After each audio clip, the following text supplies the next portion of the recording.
Je vous laisse à présent suivre l'intégralité de l'entretien de Christophe Lutundula, président du parti politique Alliance des démocrates et les progrès, ADP, vice-président et cofondateur du G7, entretien réalisé au siège de son parti politique avec Jackson Michaud et Jerry Pambou. Une bonne question.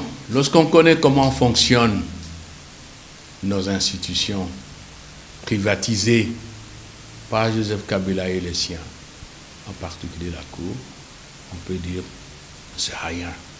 Mais nous le faisons parce que nous sommes des républicains, nous sommes des démocrates. C'est aux magistrats de la Cour qu'il appartient de prendre les responsabilités, comme l'ont fait de collègues kenyans, c'est resté un exemple historique, et redorer l'image. Et c'est aussi important pour nous parce que nous verrons quel signal les magistrats de la Cour envoient au peuple congolais et à la communauté internationale à la veille des élections. Parce qu'au finish du processus, c'est la Cour qui homologue les résultats des élections pour le président, les députés et les sénateurs. Donc, on va voir. Et je souligne même que la Cour doit s'assumer. Parce que bientôt, il y aura encore un problème d'irrégularité pour la Cour. Le président de la Cour est élu pour 3 ans, article 158 de la Constitution. Au mois d'avril, son mandat a expiré. La Cour doit être renouvelée pour un tiers, en raison d'un membre par groupe, parce qu'il y a 3 groupes, président, parlement et le Conseil supérieur de la magistrature. Au mois d'avril, ce sera comme ça. Ils ne peuvent pas l'être. Ça ne sera pas fait parce que le président qui devait renouveler, lui-même, sans mandat, les parlementaires sans mandat, et voilà la situation piteuse, honteuse et ridicule dans laquelle le président Kabila a plongé ce pays. Tout est détruit. Nous sommes devenus une république, je ne sais pas trop, laquelle un État voyou, une républiquette, un État chefferie. C'est ça la situation. Donc la Cour doit prendre totalement conscience, les magistrats, de ce qu'ils représentent aujourd'hui. Ce qu'ils représentent aujourd'hui pour la paix civile, pour l'honorabilité de notre pays, et l'image de l'élite congolaise. Ils ne vont pas vivre comme dans une république bananière. Non, pas du tout. Donc voici des réalités. Donc nous allons poser la question pour me répéter, parce que dans un état de droit, c'est comme ça. Et on cesse de dire, parce que j'ai déjà entendu ça de la part de vos confrères, de vos conseils journalistes, que c'est une manœuvre pour retarder les... On n'a pas besoin d'élections pour les élections. On a besoin de vraies élections, facteurs de paix, d'unité nationale, de stabilité et de bonne gouvernance.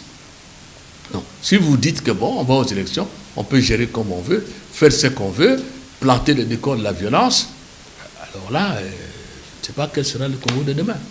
Dans une démocratie, il y a un principe latin qui dit « salus populi, suprema lex ». C'est l'intérêt du peuple qui est au-dessus de tout, qui est la loi suprême. Et vous connaissez la définition, je crois, d'Abraham Lincoln, si je ne me trompe pas. Démocratie, pouvoir du peuple, par le peuple, pour le peuple. Nous ne pouvons pas nous dire un État démocratique et penser qu'il y a un groupe de gens, une faction de compatriotes qui peuvent nous diriger comme ils veulent, qui peuvent, jusqu'au moment où ils n'ont même plus le mandat, parce que le mandat électif, c'est un contrat politique à durée déterminée, qui peuvent prendre tout le monde en otage et faire ce qu'ils veulent. Non, cela n'est pas faisable. Il ne faut quand même pas oublier que l'article 64 de la Constitution, dont les dispositions, les 2 alinéas ne se contredisent pas, en fait, établissent clairement le principe de la légitimité et de la légalité du pouvoir républicain. On ne peut pas exercer le pouvoir en dehors de la Constitution. On ne peut pas prendre le pouvoir en dehors de la Constitution. On ne peut pas s'éterniser au pouvoir en dehors de la Constitution. Ça veut dire qu'il faut être élu, il faut exercer un mandat déterminé. Et la Constitution impose le droit, le devoir. Ce n'est pas un droit, c'est un devoir à chaque citoyen congolais de sauvegarder la légalité républicaine et la légitimité démocratique. évidemment, dans la non-violence. Il y a même un article qui dit qu'on ne peut pas obéir à un ordre qui est manifestement illégal. Nous sommes en plein dans ce cas de figure. Je suis à l'aise parce que je suis parmi les co-rédacteurs de la Constitution.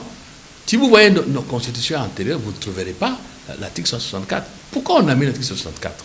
C'est au regard des expériences du passé. On a privatisé l'État, on a instrumentalisé les institutions de la République. Ça devient la chose privée. C'est le pouvoir patrimonial. C'est pour ça que j'ai parlé d'État-chefferie tout à l'heure. Ce que nous disons, c'est que nous faisons les choses conformément à la Constitution, qui reconnaît le droit de manifester. C'est quoi l'article 25 ou 26? Je peux me tromper, mais c'est entre 25 et 26. C'est l'article 25. Mais ce que nous disons chez le Congolais, pas de violence. L'article 64 n'autorise pas la violence.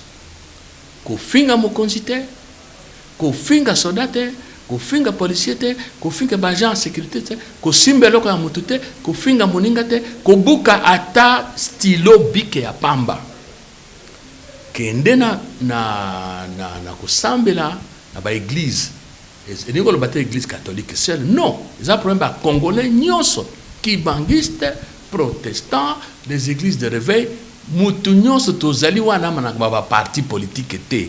Nous serons comme des simples Congolais chrétiens qui revendiquent de droit au ekomami na mobeko dikonsi. Voilà ce que nous disons. La violence, soyez vigilants. Celui qui va venir avec la violence, il va provoquer des incidents pour dire Basala Kiboy. Et nous demandons à tout le monde, aux à la civile, aux à la militaire, aux à la policier, aux à la mokonzi à l'État, parce que vous n'avez pas des autorités. Pourquoi les autorités ne peuvent-elles pas venir?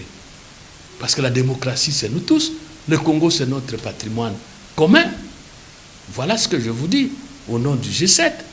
Je peux même oser dire au nom de l'Assemblée, parce que je suis membre du Conseil des sages de l'Assemblement.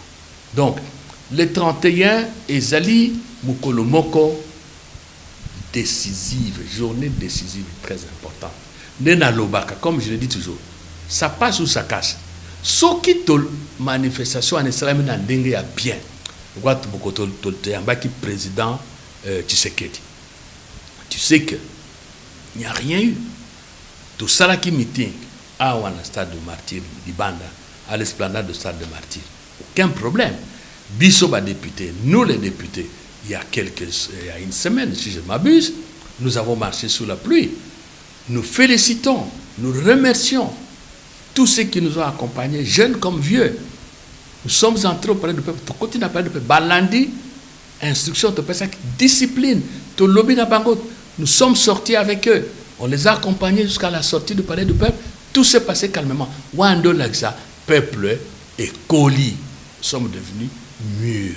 Peuple et yokinenge makambezara kana mukili. Pe et moni le kolatori kotonga mboka oyo.